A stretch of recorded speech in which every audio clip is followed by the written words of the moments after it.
தமிழக அரசியல் வரலாற்றில் சில தேர்தல் பார்த்தீங்கன்னா வெறும் ஆட்சி மாற்றத்தை மட்டுமே கொடுக்காதுங்க. அவை ஒரு தலைமுறையின் மனநிலையையே மாற்றி இப்போதிலிருந்து வேற மாதிரி ஆட்சி வேண்டும் என்ற கூட்டு முடிவை வெளிப்படுத்தும். 2026 தேர்தல் அப்படிப்பட்ட ஒரு அதிரடி திருப்பமாக மாறியிருக்குன்னே சொல்லலாங்க. 234 தொகுதிகளில் 118 என்பது பெரும்பான்மை என்ற நிலையில் தமிழக வெற்றி கழகம் 108 இடங்களில் வெற்றி பெற்று அரசின் வாசலில் நிற்குதுங்க. திராவிட முன்னேற்ற கழகம் அண்ட் ஆல்சோ அனைத்து இந்திய அண்ணா திராவிட முன்னேற்ற கழகம் பின்னுக்கு தள்ளப்பட்டிருக்கும் இந்த எண்ணிக்கைகளில் சாதாரண தேர்தல் முடிவு மட்டும் இல்லைங்க, மக்களின் மனதில் உருவான மாற்ற அலைக்கான கணக்கு பதிவுனே சொல்லலாம். அந்த மாற்றத்தின் மையத்தில் விஜய் தான் இருக்கிறாரு. சினிமா திரையில் நாயகனாக இருந்தவர் இப்போ அரசியல் அரங்கில் நேரடியாக தீர்மானங்களை எடுக்கும் நிலைக்கு வந்திருப்பது பல வருஷமாக தேங்கி இருந்த புதிய அரசியல் ஆசையின் வெளிப்பாடுனே சொல்லலாம். இந்த வெற்றி திடீர்னு ஒரு நாளில் வந்த வெற்றி இல்லைங்க. இது இளைஞர்களின் வேலைவாய்ப்பு எதிர்பார்ப்பு, பெண்களுடைய பொருளாதார பாதுகாப்பு தேவை, நடுத்தர குடும்பங்களின் வாழ்க்கை செலவு அழுத்தம் அண்ட் ஆல்சோ இன்னும் குறிப்பாக சொல்லணும்னா பழைய அரசியல் முறைகளில் ஏற்பட்ட சோர்வு, இவை ஒன்றாக சேர்ந்து உருவாக்கிய ஒரு அமைதியான புரட்சினே சொல்லலாம். அந்த புரட்சியின் அடுத்த கட்டம் தான் இந்த உத்தேச அமைச்சரவை. இது வெறும் பெயர் பட்டியல் மட்டும் இல்லைங்க. இந்த அரசு எந்த திசையில் செல்ல போகுது, யாருக்கு முன்னுரிமை கொடுக்க போகுது, எப்படி பணியாற்ற போகுது என்பதற்கான முதல் சிக்னல்னே சொல்லலாம். இப்போ மக்கள் கண்களில் எல்லாம் ஒரு விஷயத்தில் தாங்க இருக்குது. இந்த மாற்றத்தை ஆட்சியாக மாற்றும் அந்த முதல் முடிவுகள் எப்படி இருக்கும் அப்படிங்கிறதெல்லாம். ஸோ இன்றைக்கி நாம் இந்த வீடியோவில் டிவிகே கிட்டேருந்து நமக்கு கிடைச்சிருக்க ஒரு அஃபிஷியல், அதாவது மினிஸ்டர்ஸ்லாம் யார் யாரெல்லாம் இருக்க போகிறாங்க, அவங்க எந்த துறைக்கு இலாக்கா ஒதுக்கீடு செய்ய போகிறாங்க போன்ற பல தகவலை தான் நாம் இன்றைக்கி நம்ம வீடியோவில் பார்க்க போகிறோம். சப்போஸ் இப்போ தான் ஃபஸ்ட் டைம் நம்ம சேனலுக்கு வரீங்க அப்படின்னா மறக்காமல் நம்ம சேனலை சப்ஸ்கிரைப் பண்ணிடுங்க, கூடவே பெல் ஐகானை கிளிக் பண்ணுங்கள். அப்படின்னா தான் இது மாதிரி இன்ஃபர்மேட்டிவ் வீடியோ உங்களால் ரெகுலராக பார்க்க முடியுங்க. வாங்க வீடியோக்களை போகலாம்.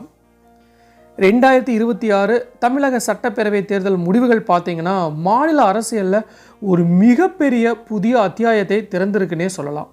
ஸோ மொத்தம் 234 தொகுதிகளில் பெரும்பான்மைக்கு 118 இடங்கள் தேவைப்படும் நிலையில் தமிழக வெற்றி கழகம் 108 இடங்களில் வெற்றி பெற்று முதலிடத்தை பிடிச்சிருக்கு. திராவிட முன்னேற்ற கழகம் 70 இடங்களுடன் 2வது இடத்திலும், ஆல் இந்திய அண்ணா திராவிட முன்னேற்ற கழகம் 55 இடங்களில் 3வது இடத்திலும் இருக்குங்க. இந்த முடிவு என்ன சொல்லுது அப்படின்னா ஹங் அசம்பிளி நிலையை உருவாக்கி இருந்தாலும் அரசியல் ரீதியாக பார்க்கும்போது இது ஒரு மிகப்பெரிய மாற்ற அலைனே சொல்லலாம். ஸோ ஏன்னா ஒரு புதிய கட்சி நேரடியாக ஆட்சியின் வாசலை தட்டும் அளவுக்கு மக்கள் ஆதரவை பெற்றிருக்கு. ஸோ இந்த வெற்றியின் பின்னணியை புரிந்து கொள்ள விஜய் உருவாக்கிய தமிழக வெற்றி கழகம் கட்சியின் பயணத்தை பார்க்க வேண்டியது ரொம்ப அவசியங்க. ஸோ சினிமா மூலம் மக்கள் மனதில் பல வருஷமாக நிலைத்திருந்த ஒரு நம்பிக்கையை அரசியல் சக்தியாக மாற்றிய இந்த முயற்சி தமிழகத்தில் எப்போது இருந்து வந்த நட்சத்திர அரசியல் பாரம்பரியத்தின் புதிய வடிவமாக மாறினே சொல்லலாம். ஸோ எம்ஜிஆர், ஜெயலலிதா போன்ற முன்னோடிகள் உருவாக்கிய பாதையை ஒரு புதிய தலைமுறை பாணியில் மாற்றி கேஸ்ட் பேஸ்டு பாலிடிக்ஸை தாண்டி யூத் சென்ட்ரிக் மூமெண்ட்டாக வளர்த்தது டிவிகேவின் முக்கிய வலிமைனே சொல்லலாங்க. ஸோ இதில் குறிப்பாக சொல்லணும்னா முதல் முறை வாக்களிக்கும் இளைஞர்கள், வேலைவாய்ப்பு எதிர்பார்ப்பு and also welfare plus development mix தேடும் நடுத்தர வர்க்கம், இவை இந்த கட்சியின் கோர் சப்போர்ட் பேஸாகவே மாறியிருக்குங்க.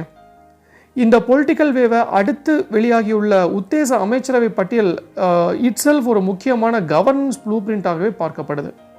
ஸோ இதில் முதலாவதாக பார்க்கப்படுவது முதலமைச்சர் வேட்பாளர் விஜய் அவர்கள் தான்.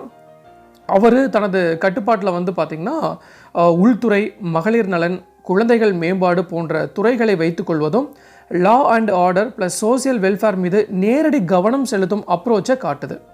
ஸோ இரண்டாவதாக பார்த்தீங்கன்னா கோபிச்செட்டிப்பாளையத்தில் வெற்றி பெற்ற செங்கோட்டையன் அவர்களுக்கு பொதுப்பணித்துறை வழங்கப்படுவதும் இன்ஃப்ராஸ்ட்ரக்சர் க்ரோத்துக்கு ஒரு முக்கியமான அடித்தளமாகவே இருக்குது அப்படின்ட்டு நான் கருதுகிறேன்.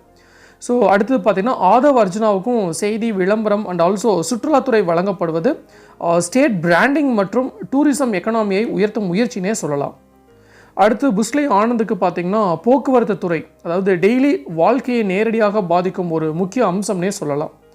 அடுத்ததாக பார்த்திங்கன்னா வெங்கட்ரமணனுக்கு நிதித்துறை வழங்கப்படுவது வெல்ஃபேர் ஸ்கீம்ஸ் மற்றும் ரெவென்யூ பேலன்ஸை தீர்மானிக்கும் ஒரு முக்கியமான பங்குனே சொல்லலாங்க. ஸோ அடுத்தது திருச்செங்கோடு சேர்ந்த அருண்ராஜா அவர்களுக்கு பார்த்திங்கன்னா உணவுத்துறை வழங்கப்படுவது ration system and also food செக்யூரிட்டியை வலுப்படுத்தும்னே சொல்லலாம். ஸோ மரிய வில்சனுக்கு உயர்கல்வித்துறை, நிச்சயமாக இது ஒரு யூத் ஃபியூச்சரை நிர்ணயிக்கும்னே சொல்லலாம்.